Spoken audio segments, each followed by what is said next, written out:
নমস্কার। বর্তমান পরিস্থিতিতে শুধু ভারতবর্ষে না, সারা পৃথিবীতে এখন যে ধরনের পরিস্থিতি চলছে, রাজনৈতিক অস্থিরতা, ধর্মীয় বিবাদ, সাম্প্রদায়িক বিভেদ, অর্থনৈতিক মন্দা, এটা আমরা সোশ্যাল মিডিয়া বা প্রিন্ট মিডিয়া বিভিন্ন জায়গায় যেগুলো পড়ছি, তাতে খুললেই আমরা এই ধরনের খবর পাই। যেটা কি করছে, আমাদের ভাবনা এবং অনুভূতি দুটোতেই আঘাত করছে। এটা আমাদের মধ্যে বিষণ্ণ, হিংসা, বিদ্বেষ এই ভাব নিয়ে আসছে, যেটা আমাদের উন্নতি থেকে বাধার সৃষ্টি করছে। এটা থেকে বাঁচার উপায় আছে বই পড়া।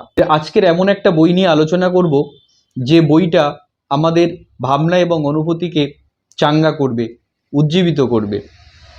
এই বইটা নিউ ইয়র্ক টাইমের বেস্ট সেলার এবং এটা 400 সপ্তাহ ধরে বেস্ট সেলার পাওয়া একটি বই, এবং যে বইটা বর্তমান শতকের 10টি সেরা বইয়ের মধ্যে সেরা। বইটা দ্য অ্যালকেমিস্ট। এই বইটা আপনারা অনেকেই পড়েছেন। এই বইটার লেখক পাওলো কোয়েলো। বইটা প্রকাশ হওয়ার পর বেশ কয়েক বছর ঠিক সেইভাবে বিক্রি হচ্ছিল না, তবুও কিন্তু লেখক ভেঙে পড়েনি। কারণ লেখক জানতেন, লেখক এই বইতে একটা কথা উল্লেখ করেছে, যদি আপনি অন্তর থেকে কিছু চাইবেন, যদি আপনার অন্তর থেকে আপনি কিছু চাইবেন, তো পুরো দুনিয়া, সারা পৃথিবী আপনাকে ওটা পাইয়ে দেওয়ার জন্য চেষ্টা করবে। তো উনিও সেটাতে বিশ্বাস করতেন, তাই ভেঙে পড়েনি। তারপর পুরোটা ইতিহাস তৈরি হলো তখন, যখন আমেরিকার রাষ্ট্রপতি বিল ক্লিন্টন হোয়াইট হাউস থেকে বেরোচ্ছেন আর তার হাতে এই বইটার একটা কপি ছিল। তারপর থেকে রাতারাতি বইটা সারা দুনিয়াতে আজকের সর্বাধিক রেকর্ড করা সবচেয়ে 10টা সেরা বইয়ের মধ্যে একটা বই। এই বইটাতে সুন্দর গল্প আছে, যে গল্পটা আমাদের মতো মেহনত করা মানুষ, খেটে খাওয়া মেহনতি মানুষকে উজ্জীবিত করবে। সারল্য আছে গল্পের মধ্যে, সহজ সরল ভাব আছে। এই বইটাতে গল্প করা হয়েছে আল লুসিয়ার এক মেষপালকের গল্প, একটা রাখালের গল্প আছে। রাখালটির নাম সান্তা লুসিয়া।